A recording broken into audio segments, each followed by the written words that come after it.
Welcome to The Signal, a podcast presented to you by Third Bridge, the world's leading investment research provider, exploring how some of the globe's most investable industries are facing upheaval. My name is Catherine Ford, and I'm a journalist with a 20-year track record of reporting on a wide range of financial topics, such as capital markets developments and M&A. In this episode of The Signal, we are going to give you an overview and an outlook on the aviation industry.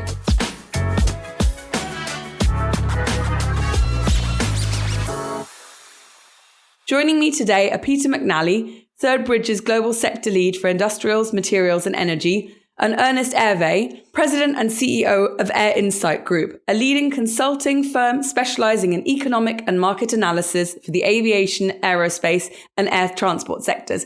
Gentlemen, thank you so much for joining me today. I'm really looking forward to having our conversation, but I'd like to ask you to introduce yourself to our listeners first so they can get an understanding of how you fit into this conversation. Ernie, maybe you could tell us first of all about yourself and your background. Sure. I'm currently president and CEO of Arvai, a company I co-founded back in 2009. Prior to that, I had spent a career in consulting. I led the airlines and aviation unit at Arthur D. Little, was a director in their consulting operations. Later went to Battelle Memorial Institute, and then founded my own firm back in 1991. So I've been around the industry for more years than I'd like to admit, and specialize really in strategy and market issues. Fantastic. So a real veteran in the industry, which will come in incredibly handy over the next 45 minutes as we chat about the aviation space. But before we dive in, Peter, tell our listeners about yourself. Sure. So before joining Third Bridge, I spent a year at Deutsche Bank, but prior to that, a few decades on the buy side. So I worked at several fund managers, including Kingdon Capital, the Galleon Group, ING, and Bankers Trust, and even at one point along the way, helped manage a fund for the Battelle Memorial Institute. So, as you said, today I'm the global sector lead for industrials, materials, and energy, as well as I'm also the global head of sector analysis. Fantastic. Thank you so much to both of you for joining us today to talk about the aviation industry. Now, Peter, can you sort of set the scene for us a little and talk to us with some facts and figures about the industry, some of the growth rates that we've experiencing and who the key players were in the entire industry? Sure. I mean, the decline that we saw in the pandemic was like nothing we had seen before. I mean, revenues down 90%, passengers down similar numbers or maybe a little less. But the, whether it was after 9/11, the financial crisis, or any other type of event, it was like nothing, we've seen. At least here in the U.S., we've now recovered and, are looking ahead. Other parts of the world, particularly Asia, are not yet, as lockdowns still remain, part of life. One of the things that has emerged in the U.S. has been a bit of consolidation that we've seen. There was a big fight over Spirit Airlines between JetBlue and Frontier, but there was also the JetBlue American Alliance has changed the structure of the industry. But also, like, one factor that occurred despite this lapse, particularly here, in the U.S., is nobody went bankrupt. It survived.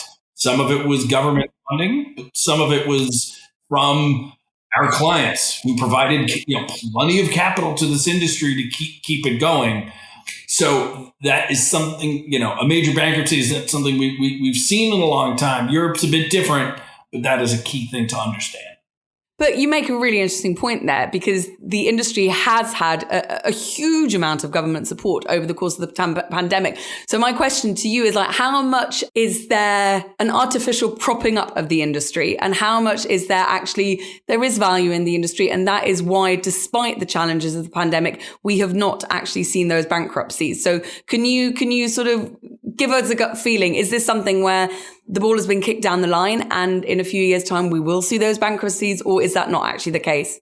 Well, the U.S. airlines couldn't wait to give that money back to the government because there's no free lunch. There were strings attached with those funds. So, you could not cancel any routes as a result of taking those funds.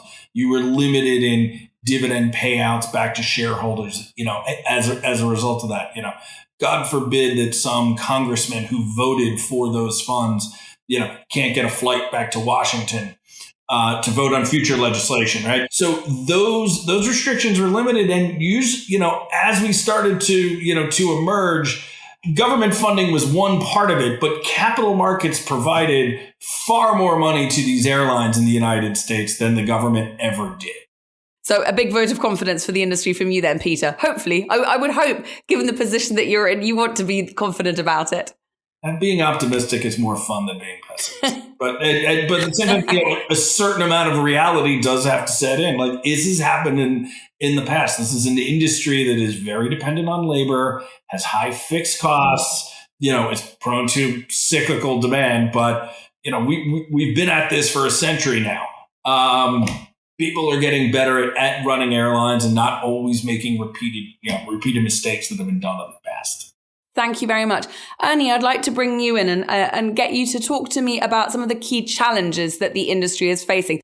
We've heard about the growth rates that were very, very impressive. Were they sustained? Are they sustainable? What are the challenges that the industry is facing going forward? I think there are a number of challenges going forward. And to add to Peter's optimism, the fact that we've got 31 new airlines emerging in 26 different countries right now gives a sense that innovation is not done in the airline segment. People who have started airlines before, David Neilman with Breeze, who was formerly the founder of JetBlue, and Azul in Brazil, has started the new airline. There are quite a number of startups that are being exciting. But the challenges facing the industry, I think, are really threefold. One is shortages of labor. And we've seen this in general in the economy, and there's a particular pilot and mechanic shortage as some of the people left the industry during the pandemic, and replacing them is proving difficult because of their experience. And the second is a challenge in getting airplanes. The supply chain constraints that have hit Boeing and Airbus have made it difficult for them to push out the airplanes as fast as they'd like to, and we're in a regrowth environment, so people are bringing airplanes back into their fleets, trying to replace older aircraft with new aircraft where they can afford it for better efficiency and better environmental performance. So that's a problem. And of course, traffic in Asia has not come back the same way it has in North America and even Western Europe.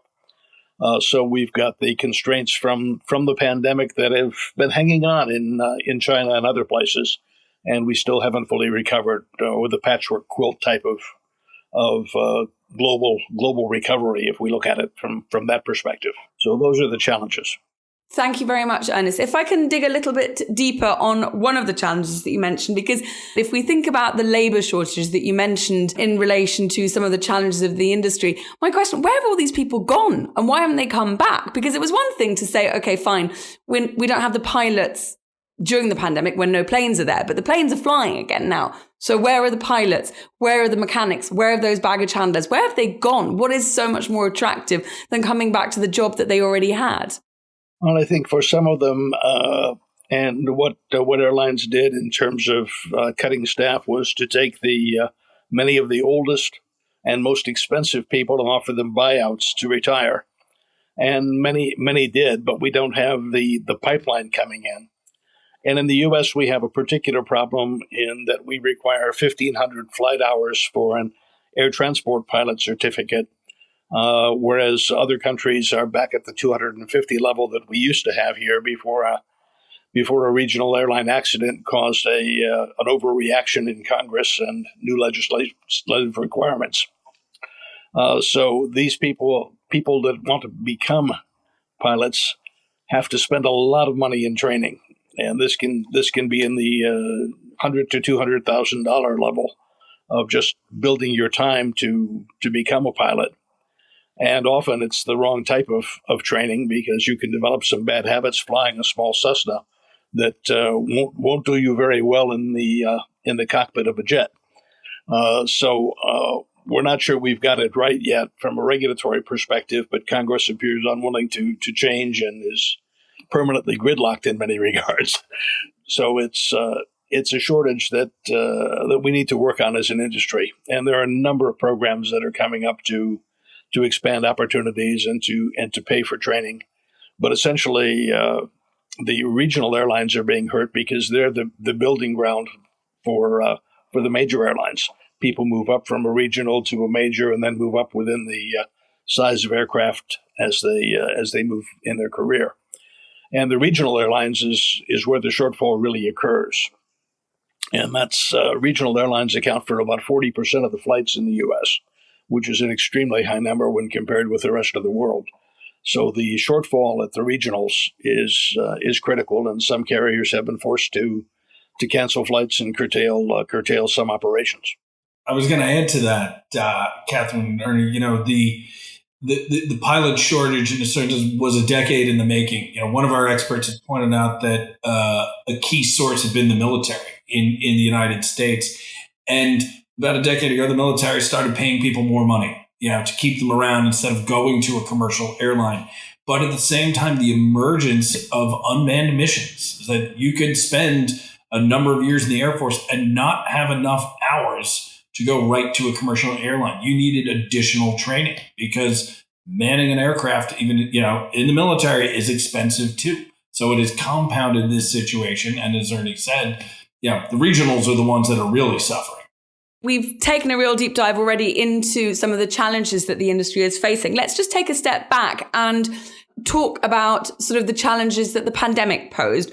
Talk to me about the effects that the pandemic had on the industry overall, Peter. Well, it was a massive collapse in revenues, and there are all these people, right? People are the biggest expense, for these airlines. So, as we talked about, the oldest, most experienced, and most expensive people were let go or convinced to be, let go through a retirement package. And, like maybe different from some other industries, demand didn't come back right away.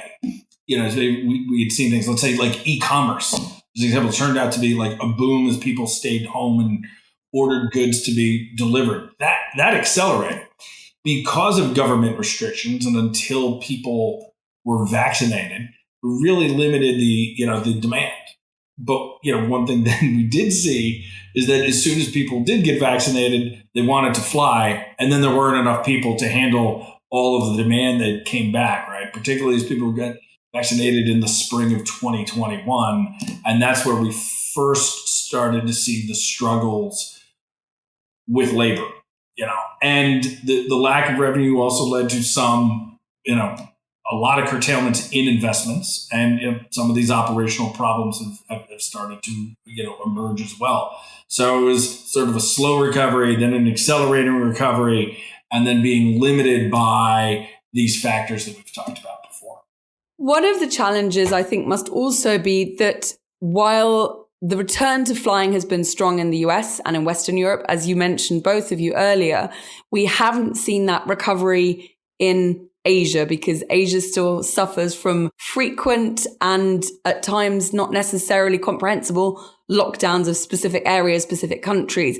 How difficult does it make planning for the airline industry when they don't know which airports they can actually service and which they can't?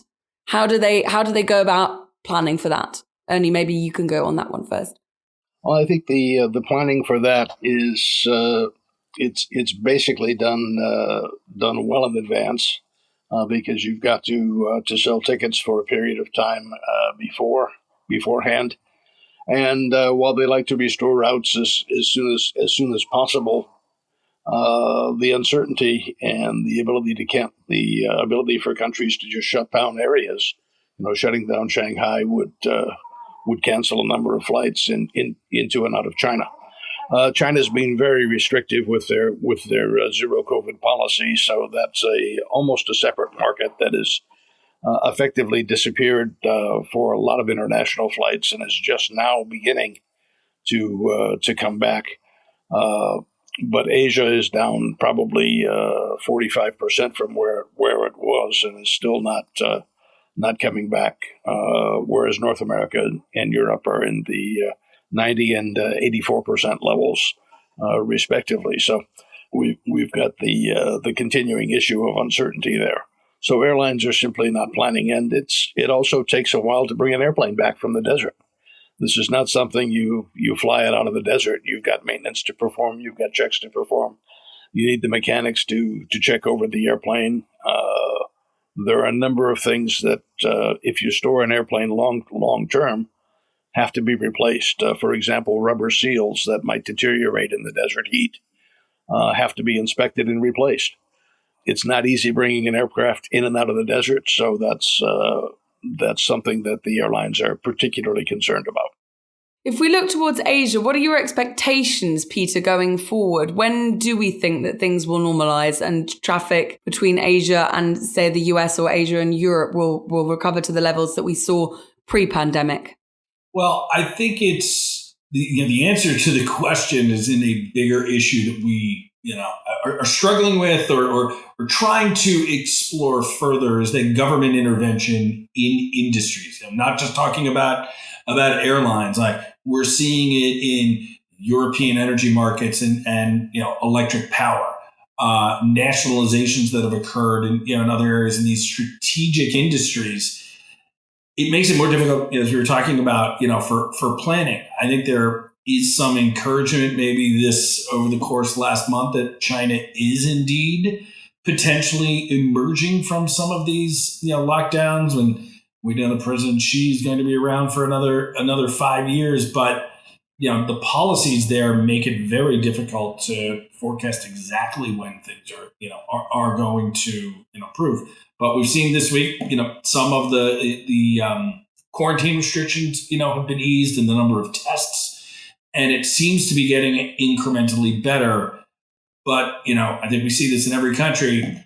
Government policy can change pretty quickly, and it is reacting to events in real time, not just there, but everywhere. If I can add to that, we don't see a full recovery in Asia till 2025.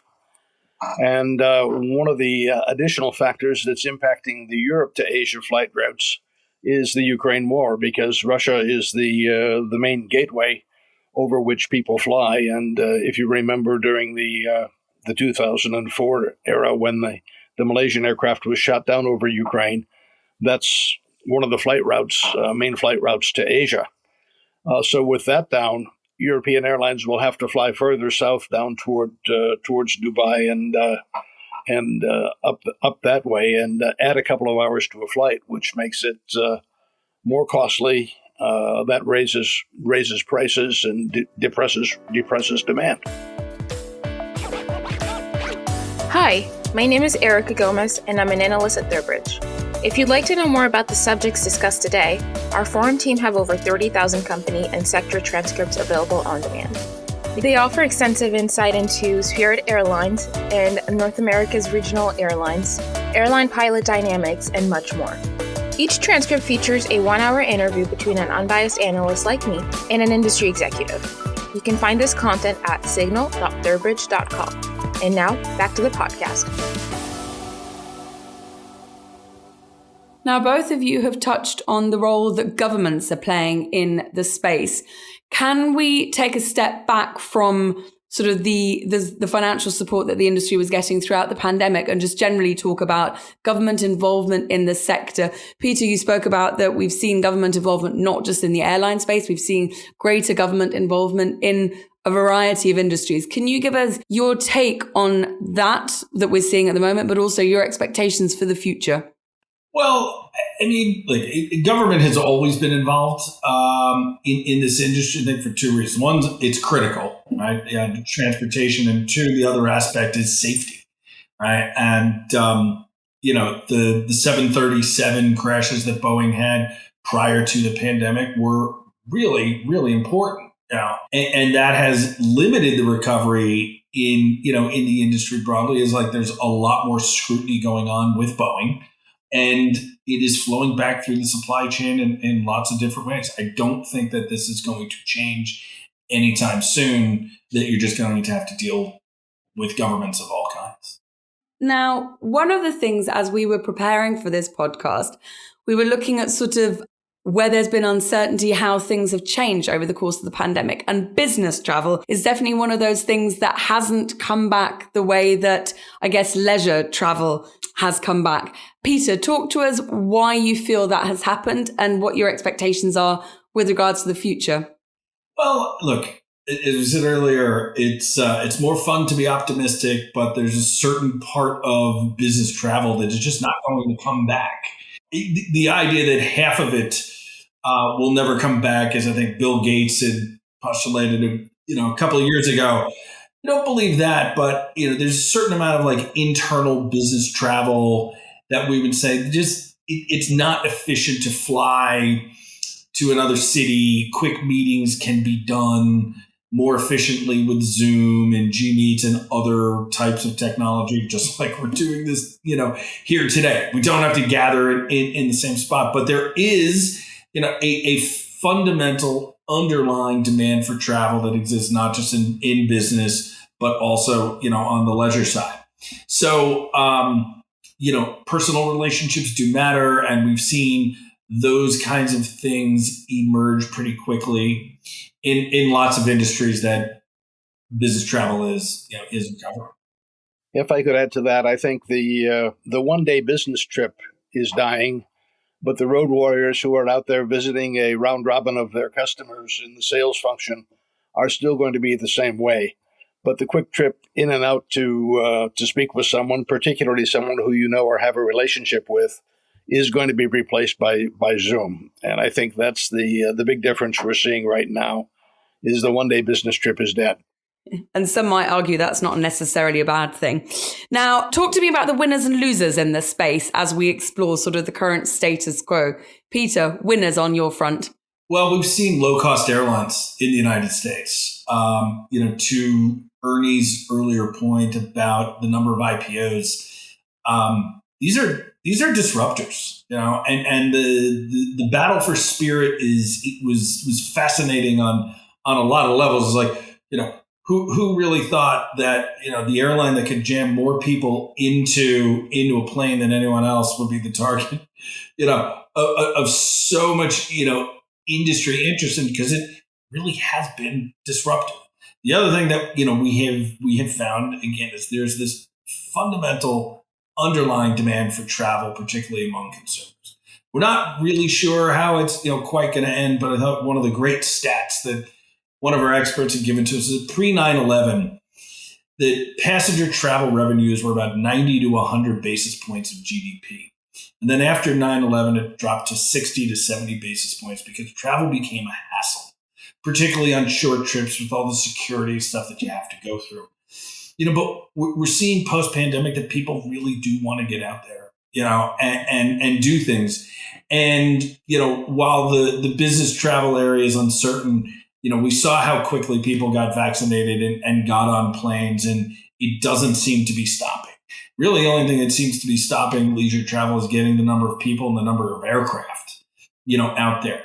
So we think that these low-cost airlines in the United States are pretty interesting. They've been able to raise capital. It's not just government, it's our clients, investors who have provided a backstop to continually develop businesses that are successful. Companies do need to adapt over time, but we've seen how companies like JetBlue and Southwest in particular were not the lowest cost providers that you could find. There's kind of this mid-tier, that has emerged. So that's who we see as among the winners.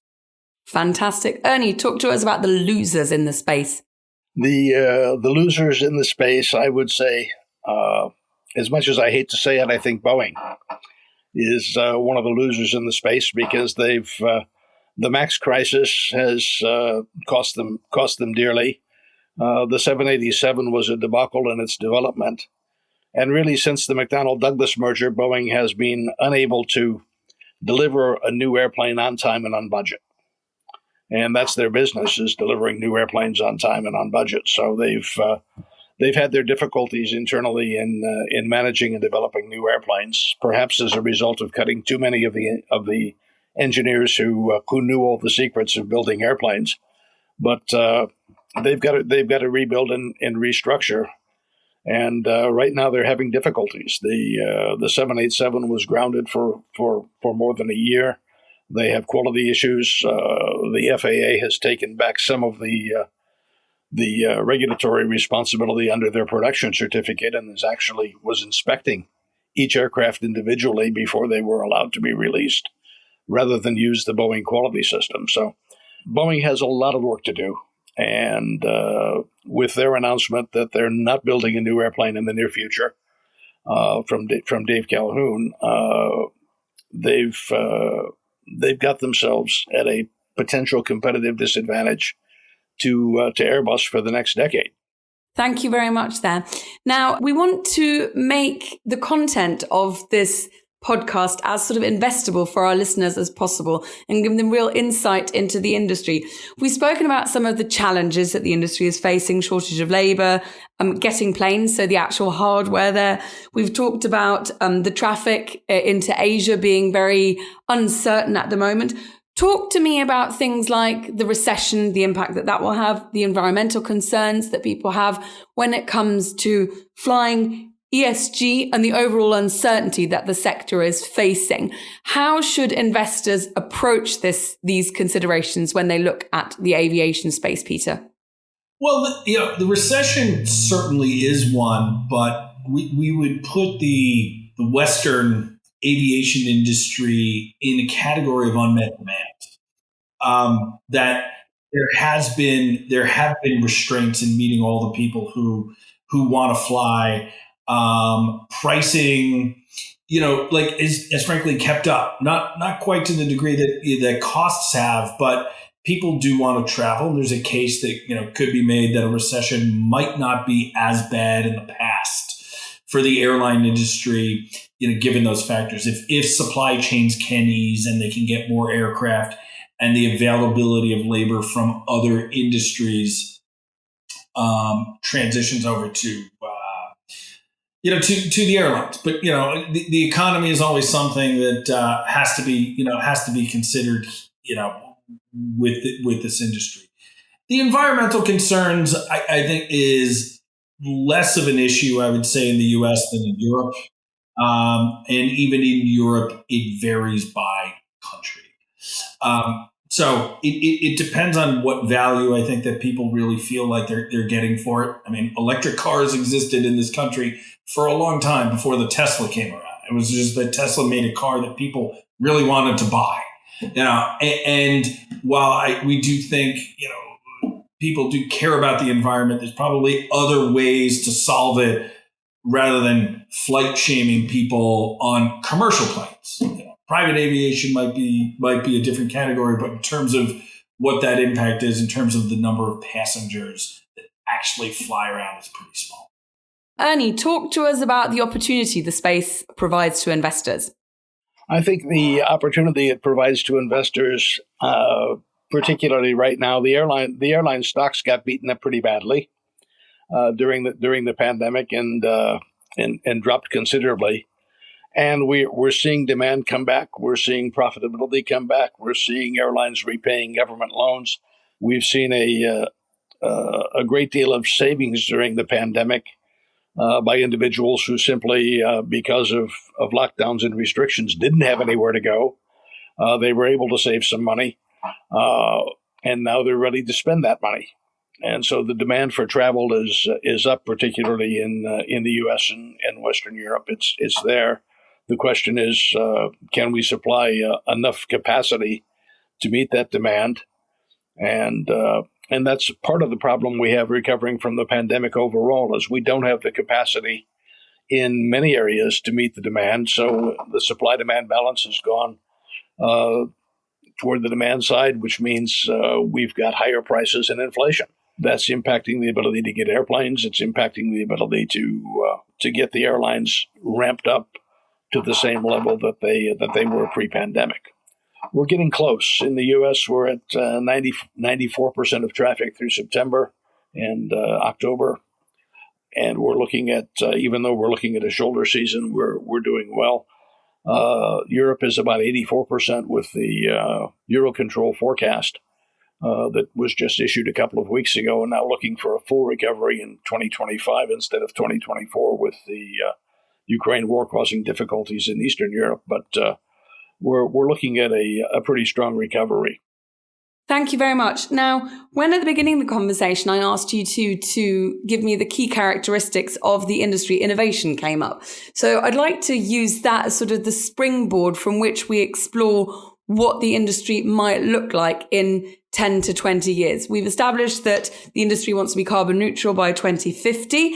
That is going to take a fair bit of innovation to get there. Talk to us when you sort of blue sky what the industry will look like. Peter, what do you see? Well, to Ernie's point, at the beginning about the efficiency, of planes, the Model T got 22 miles per gallon.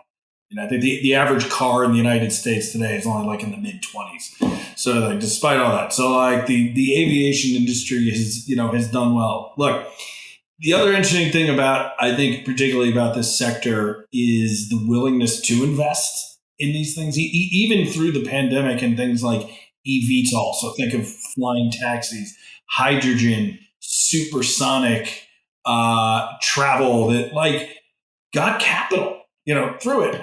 But I think one area to watch that I do think has great potential to have an impact is sustainable aviation fuel, or SAF, for sure.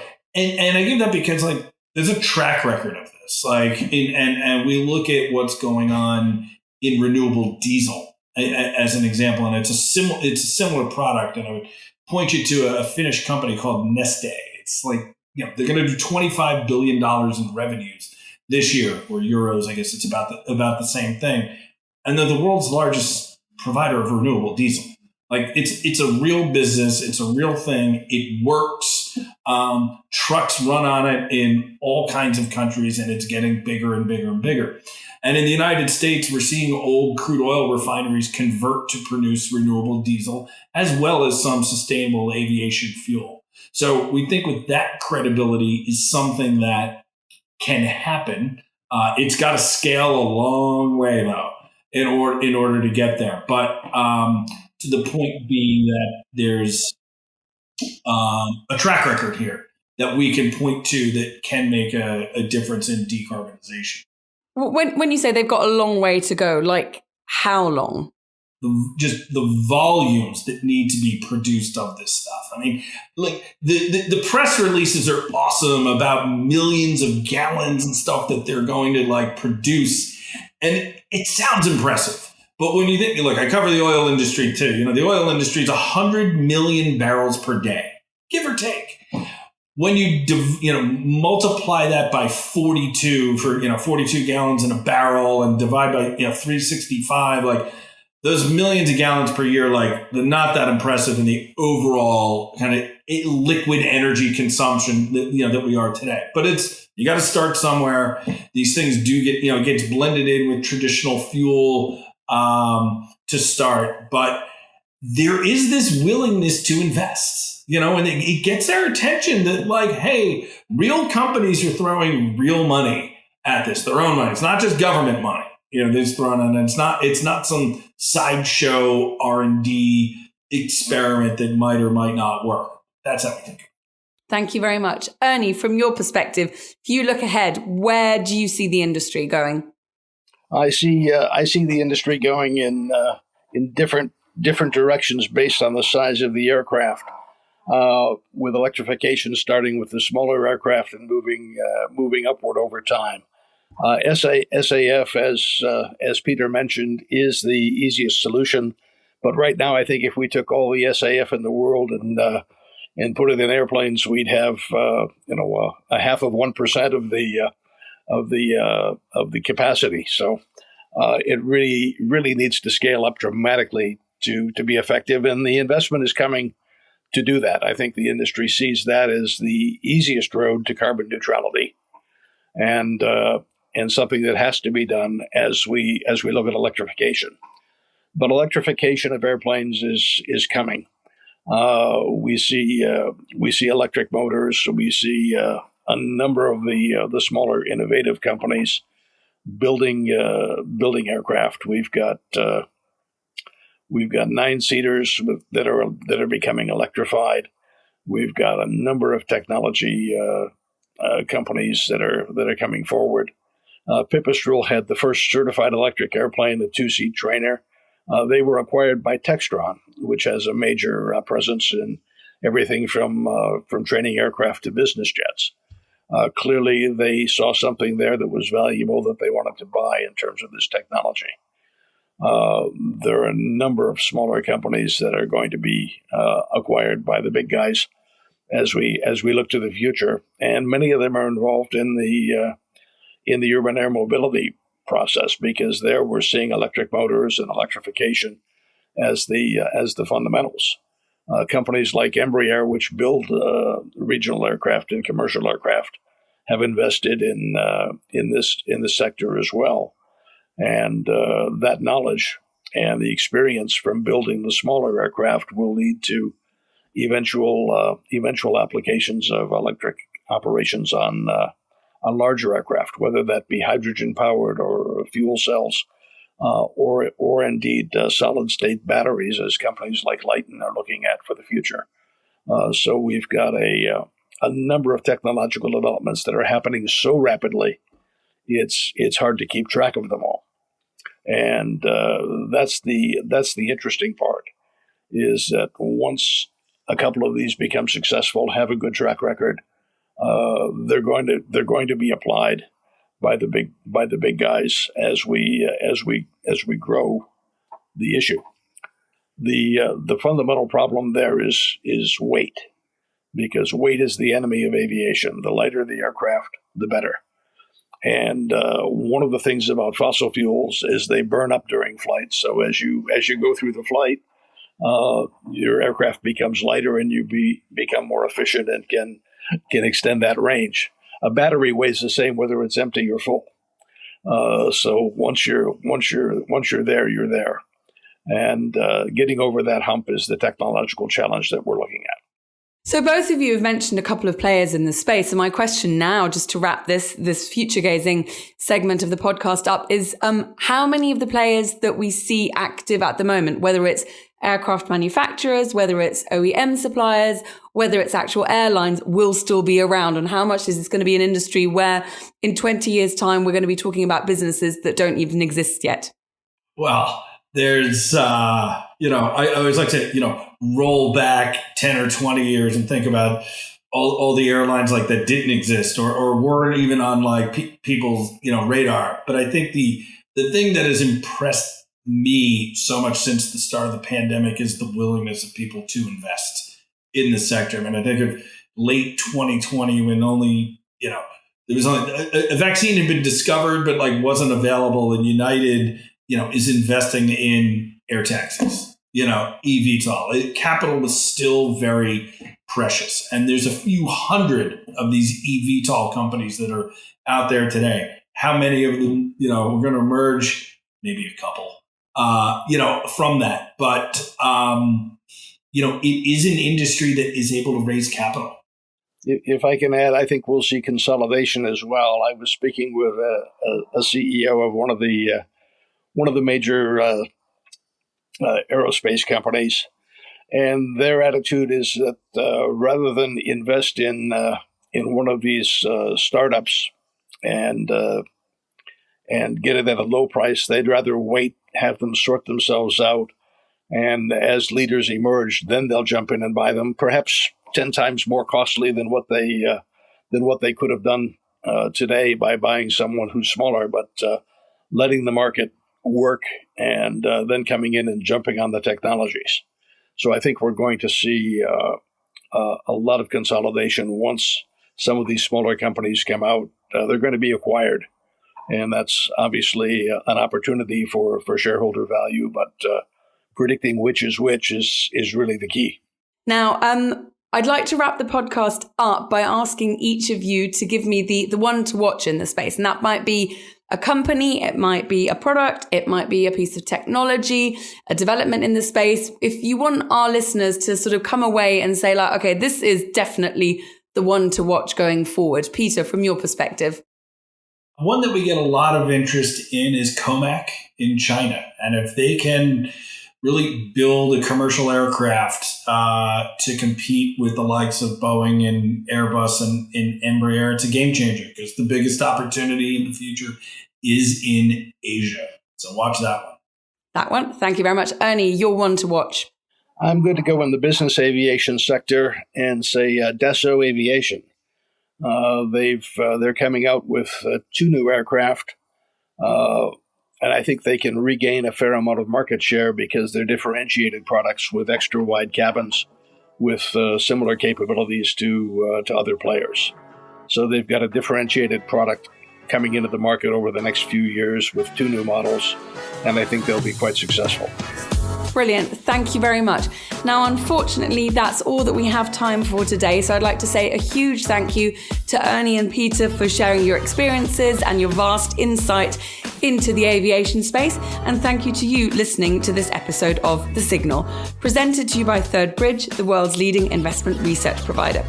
Join us again in a fortnight for the next episode. And in the meantime, please rate, review, and follow our podcast. Indeed, if you like it, tell a friend. Find us on Spotify, Apple Podcasts, and wherever else you get your podcast from. And also on thirdbridge.com/signal. From me, Catherine Ford, that's thank you very much. And until next time, goodbye.